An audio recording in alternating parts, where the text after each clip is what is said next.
Hey guys, I'm George, the nice merry gentleman, and it's time for your daily dose of some fragrance content. In today's video, I'm going to try to help you choose the right Zimaya fragrance for you. Or in other words, today's video is going to be a Zimaya buying guide.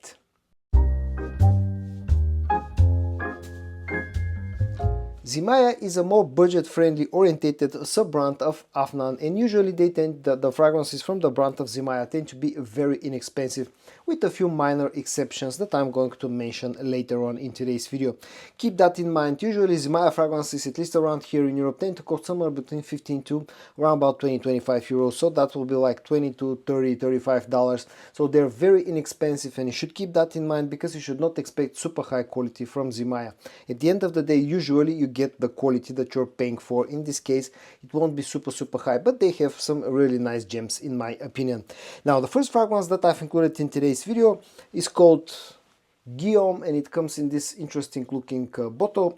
This fragrance is a very interesting scent that to me doesn't feel like a straight up clone of anything, but it feels more like a mix between Mega Mare with also quite a bit of Dolce & Gabbana K in here as well. So you got a bit of the aquaticness of Mega Mare, but you got some added sweetness, some fruity ambery sweetness, and that makes this quite an interesting and at the same time a very versatile fragrance as long as you can tolerate that Mega Mare vibes. I know that that original niche scent is not for everybody. I'm personally not a huge fan of neither K or Mega Mare, but this is a mass-pleasing scent that I know a lot of people like.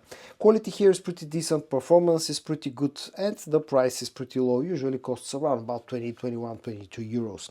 The next one comes in a similar looking bottle but in a different color combination. It's called Wujood, and this is one of those gems from the brand of Zimaya that I talked about earlier. In my opinion, this is a great little fragrance. Now, this is a clone of Rosendo Mathieu No. 5, and actually it's a very nicely done clone of Rosendo Mathieu No. 5. So you got vanilla, you got suede leather, you got incense. In a way, this may remind you a little bit of also of a YSL Baby Cat, although again this is a clone of Rosendo Mathieu No. 5. Quality is pretty nice, performance is quite good.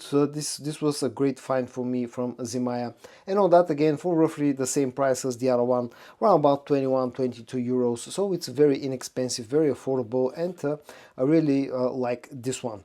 The next one is called Ilham Al Oud. It comes in this bottle, and this is a fragrance that will remind you a lot of Louis Vuitton's Ombre Nomade, and this is probably the most inexpensive clone of Ombre Nomade that I have in my collection.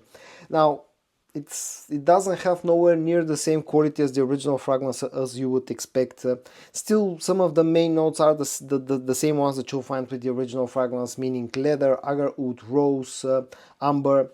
But this lacks a bit of the strength of the incense note of the original fragrance. This lacks the strength of the leather note of the original fragrance. This doesn't have the fruity touch of the original fragrance. Basically, this is a lower tier clone of Ombre Nomade. But still, if you want to experience something similar to Ombre Nomade for the least possible amount of money, I don't think there's any cheaper clone of Ombre Nomade, at least that I've run into. Ilham Al Oud in Europe can usually be found for less than 15 euros. So sometimes this costs like 10-12 euros, which is an absolute bargain, at that price point. Offers, I would say, decent quality, and the performance is quite good as you would expect with something that has the notes of leather, agar oud, and rose. Keeping on with the theme of rose, agar oud, and amber, the next one has a lot of those very same notes as you may find in something like Ilham Al Oud. It's called Impulse Oud, and this one smells a lot like MFK's Oud Satin Mood.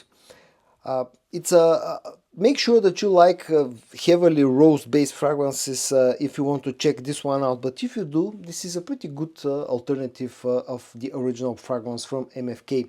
You got a strong rose note which feels sweet, at the same time feels a little bit fresh. There's that agar oud note mentioned in here. There's quite a bit of amber sweetness, maybe a hint of freshness as well in the opening. It's a fragrance that's centered around the note of rose. Offers good quality, I would say, in here. Very good performance, as you would expect from something that has agar oud and rose in it and amber. And all around, this is a very inexpensive alternative of the original fragrance from MFK. The next two look very similar to each other. They carry similar names. One of them is called Mazaaj, the other one is called Mazaaj Infused. Now, the orange one, Mazaaj, this was the first one that came out of this line, is a clone of Nishane Tero. So this is for those of you who like the note of caramel. If you like that note, this fragrance probably will be sort of enjoyable for you. It's centered around the note of caramel with some additional sweetness. You get some spiciness, you get a bit of freshness in the opening, and this smells pretty similar to the original fragrance from Nishane.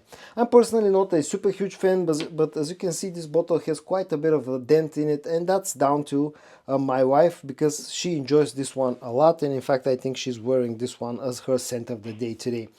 And I do admit that the scent itself leans a little bit to the feminine side. It offers a strong projection, quite long lasting, and all that for affordable price.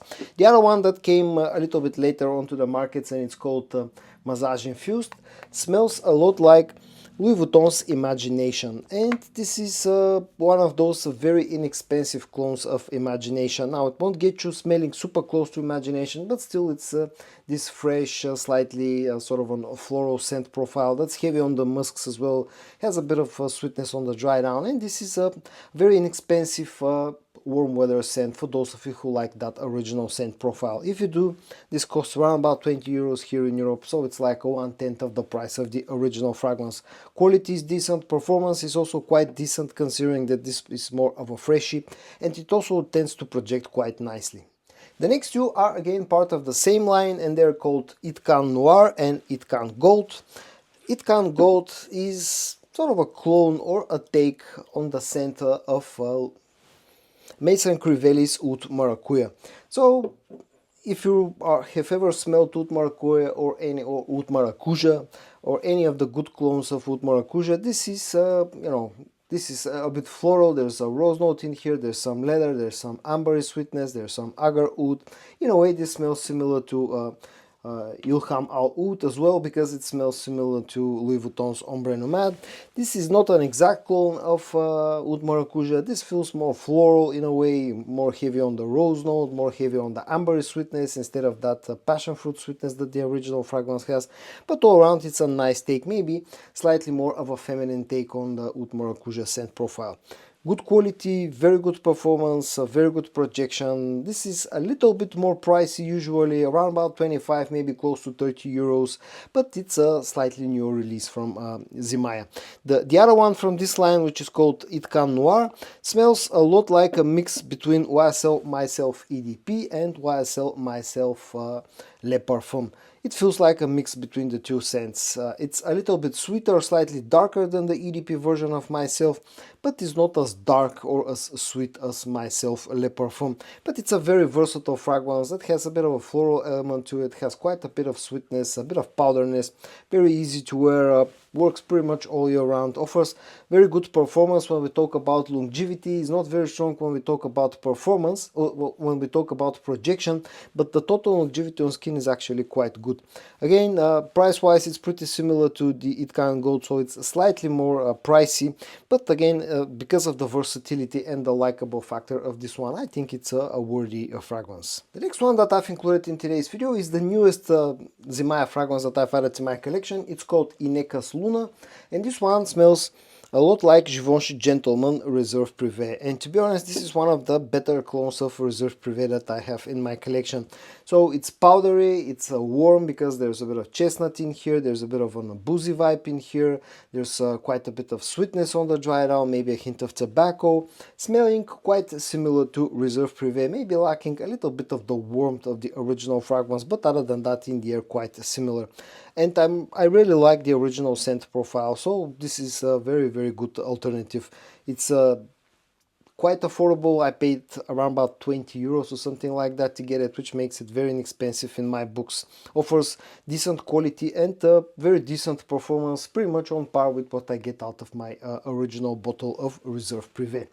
The next one is one of my most favorite Zimaya fragrances. It's called Royal Paragon, and this one smells a lot like Parfum de Marly's Layton, but it's not a straight up clone. This feels more like a twist, because this lacks a bit of the green touch of Layton, a bit of the spiciness of Layton, a little bit of that geranium opening that you get out of Layton. This is sweeter, this feels more fruity, more ambery, more vanillic take on the Layton, which for some people actually maybe might be a good thing if they find the opening of Layton a little bit too challenging.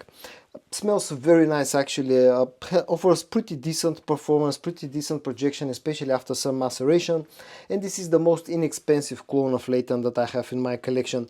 If you're looking for a straight up clone of Layton, look somewhere else, but if you're looking for something that smells similar to Layton, that offers decent performance and it's very inexpensive, then Royal Paragon is a good option.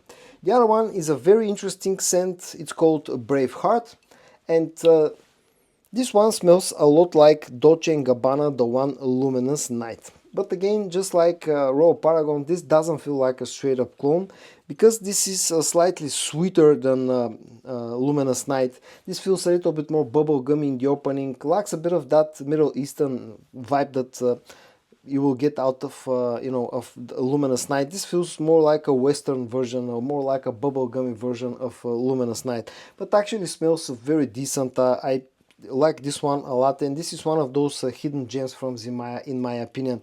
I personally picked this one up for a very low amount of money. I think I paid around about 15 euros or even less than that, and for that I'm getting quite good performance out of it, and also very decent quality, and something that is getting me smelling very similar to a very hard designer fragrance to find. And the last two that I've included in today's video are again part of the very same line, and they're probably two of the most famous fragrances from Zimaya, and they're called Sharaf Blend and Sharaf the Club.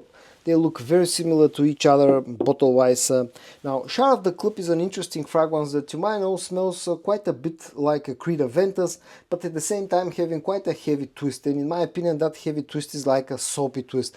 This is like having the Creed Aventus scent profile, but turning it into a sort of a luxury soap or something like that. Smells quite similar, at the same time very different, but it carries a lot of the versatility of the original fragrance. It's very easy to wear masculine scent that offers very decent quality, very decent performance, again especially after some maceration, and both of them are a little bit more pricey. Usually in Europe they cost around about the 30 euro mark, maybe even slightly over 30 euros, but again they're probably the best selling scents from Zimaya right now. Sharaf Blend is of course a clone of Kilian's Angel Share, and in one point in time this used to be probably one of the very best clones of Angel Share. It's not a straight up clone of Angel Share. This smells like a mix between Sava from Giza and Angel Share. It has a bit of a boozy note in the opening, but not as strong as the original fragrance. It feels maybe a little bit more spicy than Angel Share, but offers really nice quality, great performance. It's pretty much beastly when it comes to performance. It's a perfectly unisex scent that's great for the cold weather, and this is probably the best known fragrance in the Zimaya portfolio, and it's one of my most favorite ones from Zimaya. So guys, in today's video I showed you a total of 13 Zimaya fragrances in my Zimaya buying guide. Those fragrances are worthy of being checked out, at least in my personal opinion. I hope that you found this video interesting to watch. If you did, give it a like, and I also hope that you're going to join me tomorrow for your daily dose of some fragrance content. And until then, stay safe and bye bye.